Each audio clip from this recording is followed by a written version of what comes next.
दोस्तों मिठाइयाँ तो आपने बहुत सारी खाई होंगी, तरह तरह की खाई होंगी, मगर आज जो मिठाई की मेकिंग मैं आपको दिखाने वाला हूँ वो मिठाई पूरे बिहार में बहुत ज़्यादा फेमस है और बच्चा बच्चा इसको बहुत पसंद करता है। रोज़ सुबह अलग अलग ग्वालों के दूध से ये खुरमा मिठाई बनाई जाती है और जितना सिंपल ये बनाने में है दोस्तों उतना ही टेस्टी इसका स्वाद होता है। तो आइए देखते हैं भोजपुर जिले की ये लाजवाब मिठाई आखिर बनाई कैसे जाती है और क्या है इसमें खास। तो लिए दोस्तों हमारे खुरमे बनने की शुरुआत हो चुकी है और देखिए सबसे पहले ना कोयले की आंच पे ना रख दी गई है कढ़ाई और दूध को ना अब इसमें फाड़ के छेना तैयार किया जाएगा। देखिए कोयले की आंच पे ना कढ़ाई रखी गई है, अब इसके अंदर डाला जा रहा है दोस्तों दूध।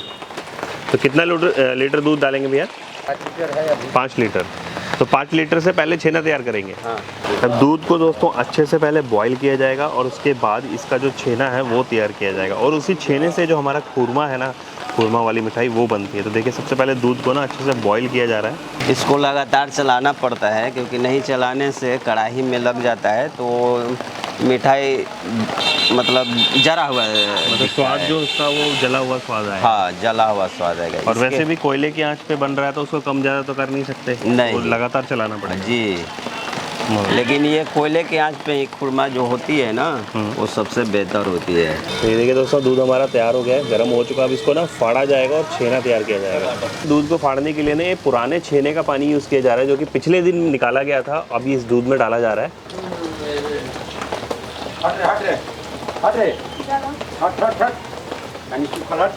तो देखिए कुछ इस तरीके से ये डालने के बाद ना जो हमारा दूध है वो फट जाता है और इससे जो पनीर है बेसिकली छेना जो है वो तैयार हो जाता है।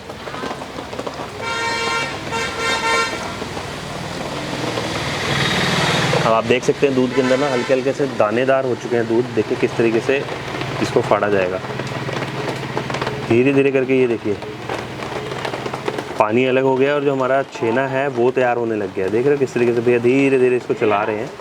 तो आप देखिए दोस्तों इसको छानने के लिए ना पहले कपड़ा लगाया जा रहा है। ये देखिए ये बकेट के ऊपर कपड़ा लगा दिया गया है और इसमें जो हमारा छेना है वो डाला जाएगा और उससे क्या होगा, जो पानी है एक्स्ट्रा पानी वो निकल जाएगा और छेना हमारा उस कपड़े पे आ जाएगा। ये देखो ये निकाला जा रहा है।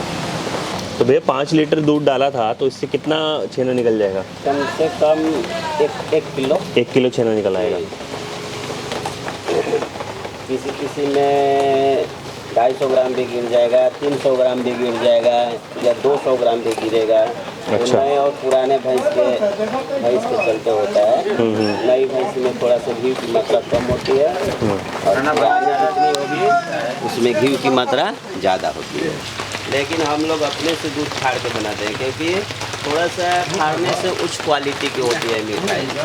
और घर से जो फाड़ के लाते हैं ना तो उसमें डाउट रहती है, मिक्स करके लाते हैं। इसी के वजह से हम लोग अपने से दूध फाड़ते हैं ताकि क्वालिटी बेहतर उतरे।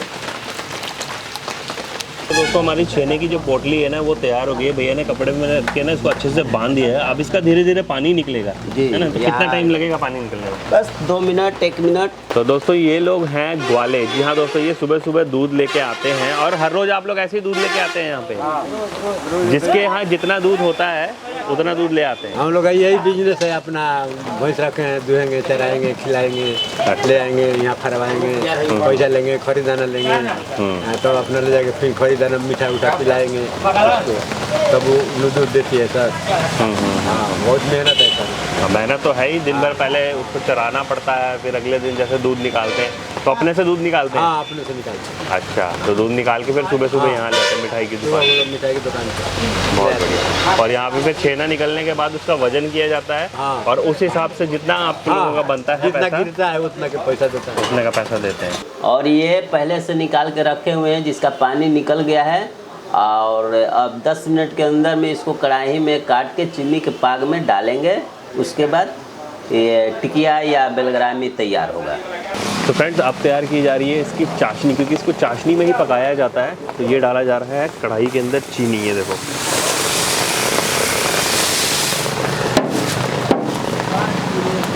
अब इसको अच्छे से पका के इसको चाशनी तैयार की जाएगी और इसके अंदर जो हमारा जो खुरमा है ना वो तैयार किया, इसी में पकता है ना खुरमा? हाँ इसी में पकेगा। अच्छा। इसको अच्छे से साफ करके चीनी को और इसमें वो पनीर को पीस काट करके डालेंगे।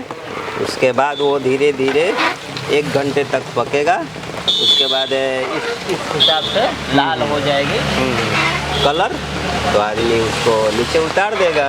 ये जैसे कि गंदगी बैठ गई है तो इसको पानी डाल के इसको पहले साफ़ करेंगे ताकि मिठाई थोड़ा सा चमक आए या अच्छे क्वालिटी का दिखे।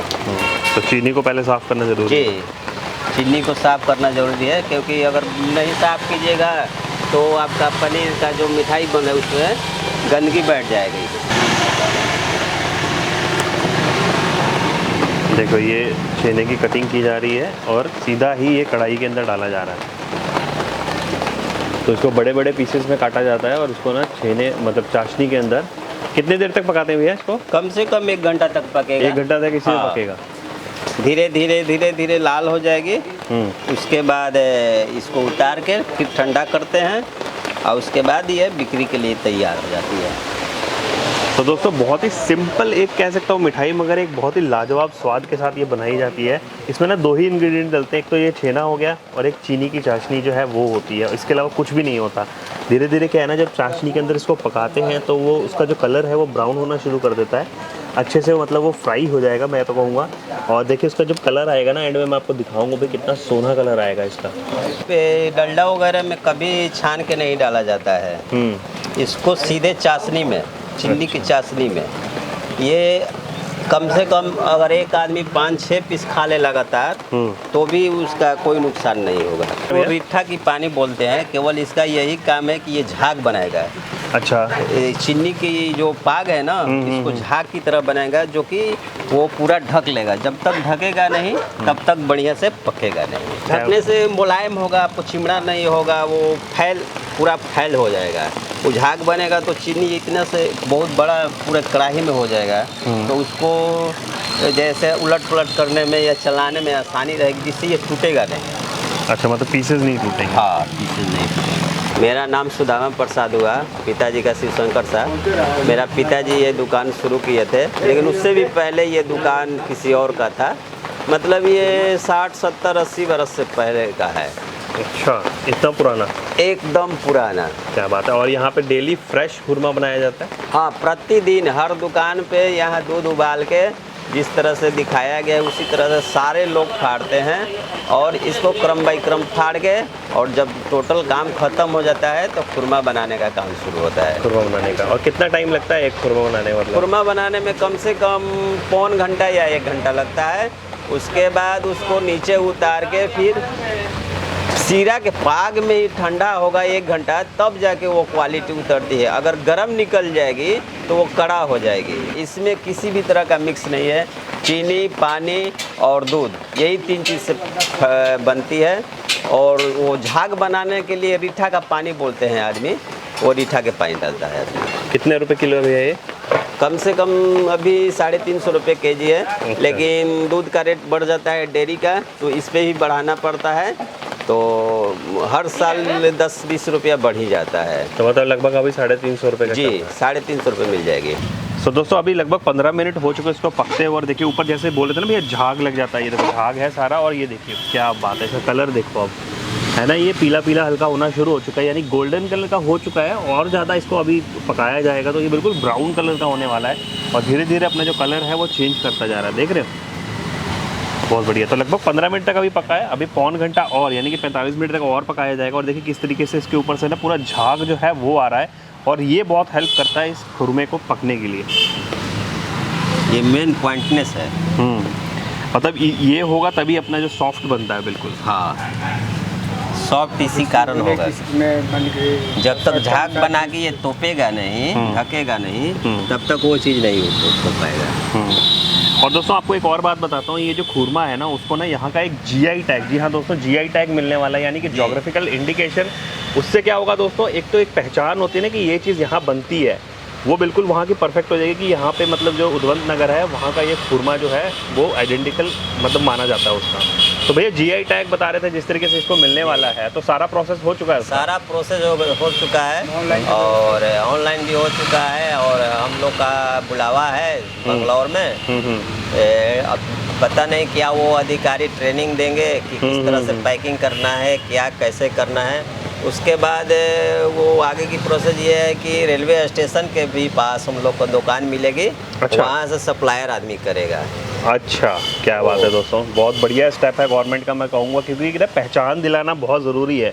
जैसे खुरमा को ना आप कह सकते हैं कि चलो बिहार भोजपुर के लोग तो जानते ही हैं, मगर बाहर भी कई लोग जानते हैं, मगर पूरे वर्ल्ड में ना इसको एक अच्छी पहचान मिलने वाली है इस स्टेप से, जिसके बाद इसको GI टैग जब मिलेगा उसके बाद से। तो ये देखिए कुछ इस तरीके से हल्का हल्का पानी भी मारते हैं साथ के साथ, ताकि ज़्यादा गाढ़ा भी ना हो, ज़्यादा गाढ़ा होगा तो भी जल जाएगा। अगर चाशनी ज़्यादा गाढ़ी हो गई हाँ, गाढ़ी हो गई तो भी जल जाएगा, क्योंकि देख देख के। और ज़्यादा पतला में भी नहीं बनाया जाता है, क्योंकि पतला में बनाइएगा तो वो झाग नहीं बन पाएगा। झाग नहीं बनेगा, सही बात है। तो लिए दोस्तों हमारा खुरमा जो है वो लगभग 1 घंटे के इंतज़ार के बाद ना तैयार हो चुका है। देखिए क्या लाजवाब इसके ऊपर से कलर आ गया है, ये देखो अब हो गया ना दोस्तों ये बिल्कुल ब्राउन लग रहा है ना, मज़ेदार। मुंह में पानी आ रहा है कि नहीं बताओ ज़रा कमेंट करके। हैं भाई, मेरे तो आ रहा है। अब इसको ना थोड़ी देर ठंडा होने देंगे और गर्मा गर्म इसको टेस्ट करेंगे, तब असली मज़ा आएगा। फिलहाल ये बहुत ज़्यादा गर्म है, तो बस इसको आँच पे से उतारने वाले हैं भैया, और इसको उतार के 1 घंटे के लिए भी ठंडा किया जाएगा। हाँ, अरे वाह दोस्तों, ठंडा करना भी ज़रूरी है, क्योंकि तभी जो इसका स्वाद है ना वो बढ़िया आएगा, है ना भैया? हाँ, अदरवाइज़ ये हार्ड हो जाएगा। हाँ, ये चीनी में ही ठंडा होगा, ये नहीं चीनी कि में? बाहर निकाल के।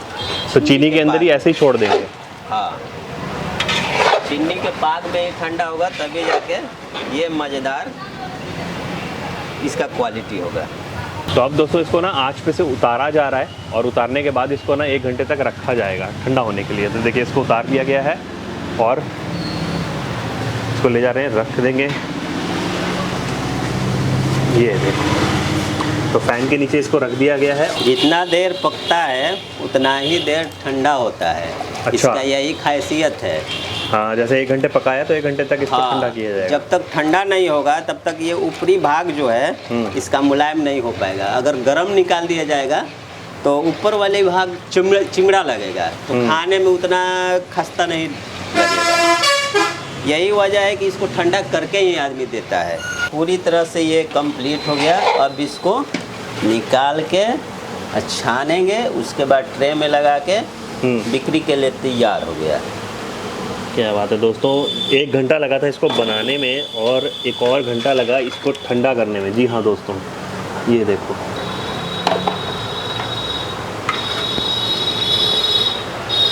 तो इसमें चाशनी अंदर तक चली गई होगी ना? बिल्कुल बिल्कुल, क्योंकि 1 घंटा तो पकने में लग गया इसको। हाँ, हाँ। और 1 घंटा ऐसे छोड़ा था। हाँ। चाशनी अंदर से अच्छी तरह इसमें रस गई होगी। अब बस दोस्तों अब इंतज़ार नहीं हो रहा। दोस्तों देख रहे हो कलर क्या ज़बरदस्त है। अब मैं इसको टेस्ट करूँगा और देखते हैं किस तरीके का है इसका स्वाद। तो लो जी दोस्तों, ये आ गया मेरे हाथ में अपना पीस, और देखिए बिल्कुल अभी हल्का हल्का गर्म है, मतलब लगभग 1 घंटे लग गए तो इसको ठंडा तो हो गया है, मगर अंदर से फिर भी ये थोड़ा सा गर्म तो होगा ही। देख रहे हो क्या मज़ेदार पीस है ना? जितना दोस्तों इसको रेसिपी को ना मतलब टाइम लगता है बनने में, देखने में बिल्कुल आसान लगती होगी, मगर इसको टाइम लगता है दोस्तों बहुत ज़्यादा। लगभग 2-2.5 घंटे लग गए इसको बनाने में। और टेस्ट करते हैं अब, है ना? आप देखिए जूसेस जिस तरीके से गिर रहे हैं इसमें से, बहुत बढ़िया। आओ।